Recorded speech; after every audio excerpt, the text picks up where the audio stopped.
చెప్పండి అంటే ఇప్పుడు ఇప్పటి నుండి ఉంటున్నారు ఇక్కడ మరి గాంధీ సరోవర్ అనే ప్రాజెక్ట్ కింద విగ్రహం కడుతున్నారు.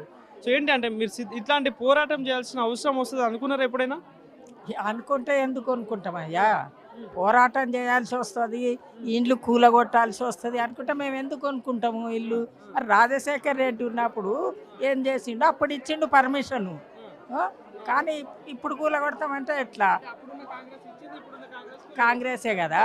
మళ్ళీ రేపు ఇంకొక ముఖ్యమంత్రి వస్తే మళ్ళీ ఇవి 50 మీటర్లు అంటున్నాడు, ఇంకో ముఖ్యమంత్రి వస్తే 150 మీటర్లు అంటాడు. అప్పుడు ఎక్కడ పోవాలి మళ్ళా?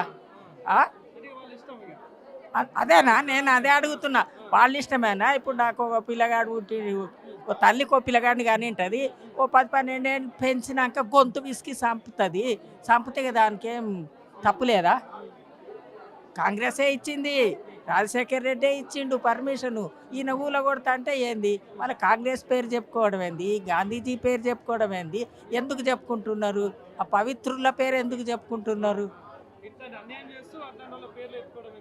చూడాయా, న్యాయము అంటే 3 అక్షరాలు, న్యాయం పనికిరాదు. ఇప్పుడు ఈయన 4 అక్షరాల మీద ఉన్నాడు. అన్యాయము అంటే 3 గాళ్ళ పీట మీద నిలబడితే మనం ఇక్కడ అక్కడ అంటే బ్యాలెన్స్ అవుట్ అవుతుంటుంది. ఈయన 4 గాళ్ళ పీట మీద బందోబస్తుగా అన్యాయం చేస్తే, అన్యాయం అంటే 4 అక్షరాలు, 4 అక్షరాలు అంటే 4 కాళ్ళు పీటకు. ఆయన మీద డ్యాన్స్ చేసినా ఏం కాదు. 3 గాళ్ళ పీట న్యాయం మీద ఏదైనా తప్పే అంటారు. ఇప్పుడు ఇది న్యాయమా అన్యాయమా ఆయన చేసేది? అంటే మొన్న ఒక వీడియో చూసిన, అంటే అంత బాధతో మాట్లాడాల్సినంత అవసరం ఏమొచ్చు అంటే విషయం కలిపేయండి చనిపోతామని అంటే ఎక్కడ పోదుము మేము? 450 పోర్షన్లు, ఇంతమంది ఎంతమంది ఉంటారు? మా ఇంట్లో ఒక్కరింట్లో 11 మంది ఉండము. ఇంకా మిగతా ఇళ్ళల్లో లెక్క అయితే నేను చూసుకోలేదు కదా. మరి మేమందరం ఎక్కడ పోవాలి? మేమందరం ఎట్లా ఉంటాం అంటే 450 కుటుంబాలు ఒక్క కుటుంబం లాగా ఉంటాము. ఏ ఆపద వచ్చినా అందరము, సంపద వచ్చినా అందరము, ఏ ఫంక్షన్లు అయినా అందరము, నవరాత్రిలు అయితే అందరం, వినాయక చవితి అయితే అందరం కలిసి చేసుకుంటాము. అలా బాధ అనిపించకపోతే ఏమనిపిస్తుంది? ఇండ్లు ఇడిచిపెట్టిపోండి అంటే మరి ఎక్కడ పోదుము? నేను చూపిస్తాను అంటే ఏం చూపిస్తావు? నువ్వు నల్లమల్ల అడవిలో కట్టిస్తావు, అడికి పోని అంటావు, పోదుమా? పెద్ద పెద్ద లీడర్లే ఉన్నాయి ఇట్లాంటి బఫర్ జోన్లలో కావచ్చు. ఇప్పుడు సొంత ముఖ్యమంత్రి అన్నదో తమ్ముడుదే ఉంది బఫర్ జోన్. మరి దాని ఇంతవరకు ఎవరు ముఖ్యమంత్రి అట్లా పోతారయ్యా? ఇప్పుడు అటువంటిది ఇంకో ఆయనకి 7 మంది అన్నదమ్ముళ్ళు అంట కదా. ఎన్ని 100 సంవత్సరాల నుంచి ఉంటున్నాయి ఇల్లు. మరి అక్కడ బఫర్ జోన్ అడ్డం లేదా? ఈ చిన్న నదికి బఫర్ జోన్ అది ఒక వంక. ఉన్న వాళ్ళకి ఇళ్ళు కట్టించలేవు, లేని వాళ్ళకి పాపం వాళ్ళ షెడ్లల్లో మురిక్కాలు పక్కన ఉంటుంటే ఎప్పుడు మన కళ్ళమ్మ నీళ్లు రావు. ఇప్పుడు ఇక్కడ ఉన్న ఇళ్ళు ఇంతమంది నివాసం ఉంటే ఈ నివాసం పోగొట్టేసేసి వీళ్ళందరినీ అటొక దిక్కుకి ఇటొక దిక్కుకి పంపించేసి ఈ ఇళ్ళు పడగొట్టేస్తాం. ఇదా ధర్మం? నిర్మాణాత్మకం చేయటం చాలా కష్టం, విచ్ఛిన్నం చేయటం నాలాంటిది కూడా చేస్తుంది. కానీ అదొక్కటి ఆలోచించుకొని ఏ నిర్ణయం తీసుకున్నా ప్రభుత్వం చేసి తీసుకోవాలి.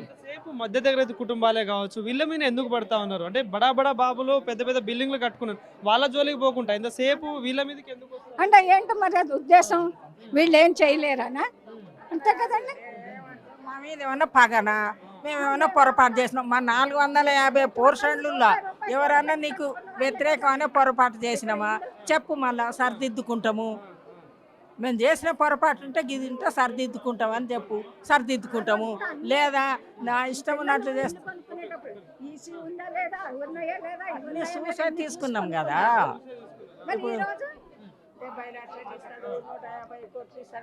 మేము ఇండ్లు ఇస్తా కదా నువ్వు డబ్బులు ఇచ్చేది. మేము ఇండ్లు ఇవ్వవు, నీ డబ్బులు ఇవ్వవు, నీకు కావాలి.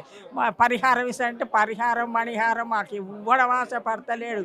పరిహారానికి ఆశపడతలేము, మణిహారాలకు ఆశపడతా. మా ఇండ్లు మాకు ఉండాలి, నీ జోలికి మేము వస్తలేము.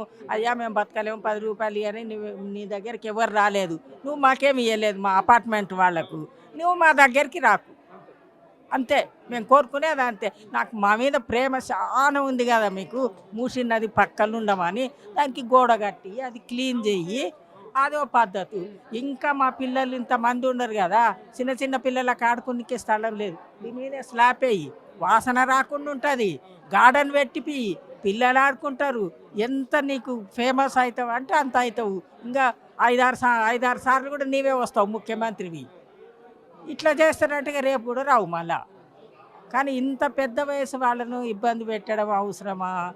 చిన్నపిల్లలు అడుక్కొని బ్రతిమాలుతున్న చిన్నపిల్లలను నీ మనవాళ్ళలాగా అనుకో నాయన, కొంచెం పెద్దోళ్ళను నీ కొడుకులాగా అనుకో, ఇంకా పెద్దోళ్ళను తమ్ముళ్ళలాగా అనుకో, మాలాంటి వాళ్ళను నీ తల్లిలాగా అనుకో నాయన, మా జోలికి నువ్వు రాకు అని బ్రతిమాలుతున్నా. ఆపేదే లేదు, కంపల్సరీ మూసి పునర్జీవన చేస్తా, అభివృద్ధినే చేస్తా అని చెప్పేసి అంటారు.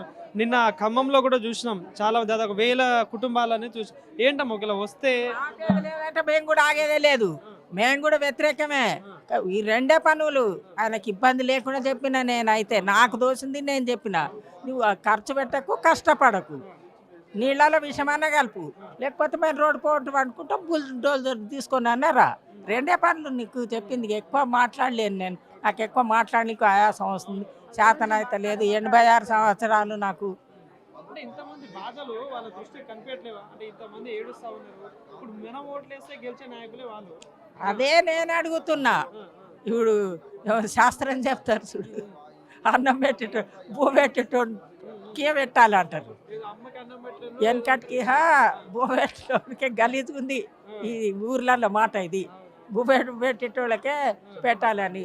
భూ పెట్టేటోళ్ళ గాజులే లెక్క ఉంటుంది వాళ్ళకు, ఇతరుల గాజులు లెక్క. మేము ఏం శాతగాని వాళ్ళం అనుకొని మా దగ్గర వస్తున్నాడా?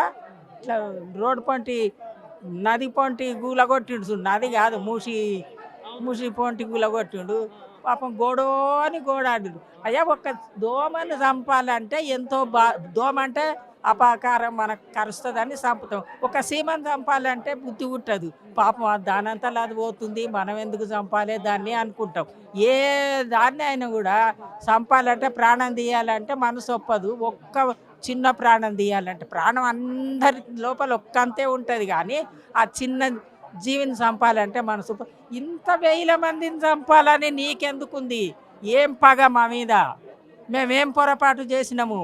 పొరపాటు చెప్పండి, సరిదిద్దుకుంటాము. మరి రాజశేఖర రెడ్డి ఇచ్చిన దానికి ఈయన అయ్యింది. రాజశేఖర రెడ్డి ఉన్నప్పుడే ఇచ్చిండు పర్మిషన్, రాజశేఖర రెడ్డి ఉన్నప్పుడే కొనుక్కున్నాం కదా. ఇప్పుడు ఈయనదేందంట? అదే ఆయనని ఆలోచన చేసుకోవాలి, ఆయనది తప్ప నాది తప్ప. పెట్టింది ఆయనది తప్ప, లేకపోతే చెట్టు పెట్టింది ఆయనది తప్ప, బుడం కొట్టేది నాది తప్ప అని ఇప్పుడు బుడం కొడుతున్నాడు చెట్టు. వద్దునైనా ఇది పాపం పనులు మానుకోమని చెప్తా అంతే. ఆయన అనుకుంటున్నాడు, నయమున పాలను తాగరు, భయమున విషంబునైనా భక్షింతురు. మంచి మాటలు చెప్తే వీళ్ళు వినరు, చెడ్డ మాటలతో భయపెడదాం అని అనుకుంటున్నాడు. భయపడటానికి రెండే విషయాలు: సావు కన్నా గండం లేదు, గోసిబట్ట కన్నా దళిద్రం లేదు అంటారు. ఇక అంతకన్నా ఇంకా ఎక్కువ ఏం చేస్తావు మమ్మలను నువ్వు?